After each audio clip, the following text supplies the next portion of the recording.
Welcome to this week's 5 Minutes of Revelation, and today in those 5 minutes I want to encourage you with a great verse from 2 Timothy 4, and that's verse 5, because here God says, "As for you, always be sober-minded, endure suffering, do the work of an evangelist, fulfill your ministry."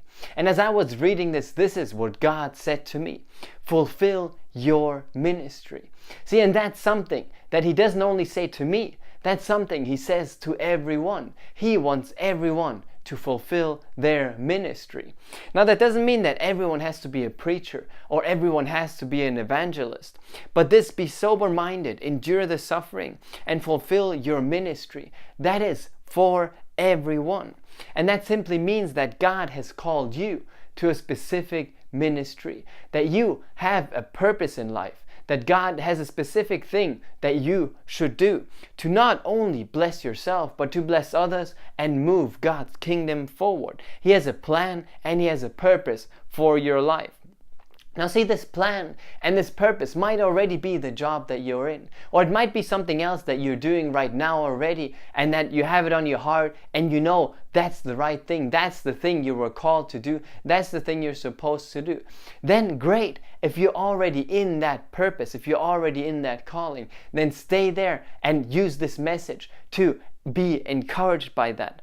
But see, it might also be something that you've had on your heart for so long, and God has kept telling you to finally go out, to finally step out and do it, and you have it on your heart, but you haven't really dared to take the step. You haven't really dared to do what you have on your heart. You haven't really dared to do what God told you. Then today I want to encourage you to take that step, into the ministry that is supposed to be on your life.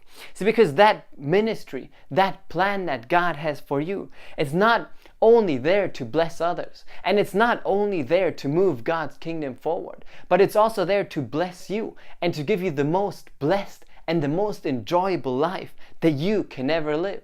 And see, the most blessed, the most enjoyable, and simply the heaven on earth kind of life is right in the middle of God's will for you. It's right in the middle of God's plan for your life. It's right in the middle of the ministry that God has called to be on your life. And that's why I'm here to encourage you to find out what this ministry is, to come before God and ask Him, well, Lord, show me, what is this ministry that you want to be on my life?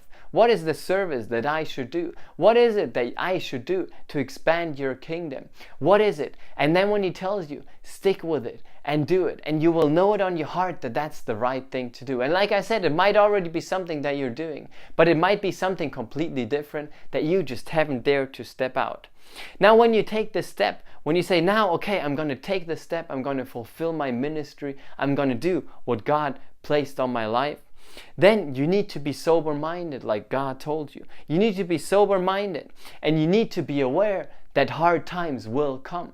Sooner or later, hard times will come. But that doesn't mean that you have to just sit around and suffer through them, just let them roll over you. No, that means that you have to endure hardness. As a good soldier, you have to stand strong. You have to know what your calling is. You have to know what God's plan for your life is, because then you can resist it, and then you can overcome every single thing coming against you every time it comes against you. Because when you know that you're in the middle of God's will, when you know that you're doing what He's called you to do, when you know that you're fulfilling your ministry, then those adversities will never be able to overcome you, and you will always come out victorious. But that's why it's so important for you to take your time and make sure that you know where God wants you to be. And then when you know where God wants you to be, because He will tell you if you become quiet and listen to Him, then get into that place and do what He's called you to do. And don't just do it, no, do it with love and do it with joy, because that's the most blessed life, the most enjoyable life that you can ever live. Like I said, it won't always be easy. It won't always be just a fairy tale. No, hard times will come, but you can always overcome them. You can always resist them and come out victorious, because you know where you're supposed to be. You know that God is with you, and with Him nothing is impossible, and with Him you will overcome everything coming against you. So find out what your calling is, find out what your ministry is, and then fulfill that, because that's where God wants you to be, and that's the most blessed life you can ever live. That's exactly the place where you've always dreamed about being. So take this with you. Let me encourage you with those words. Don't forget to read your chapter a day, and I'll see you again next week.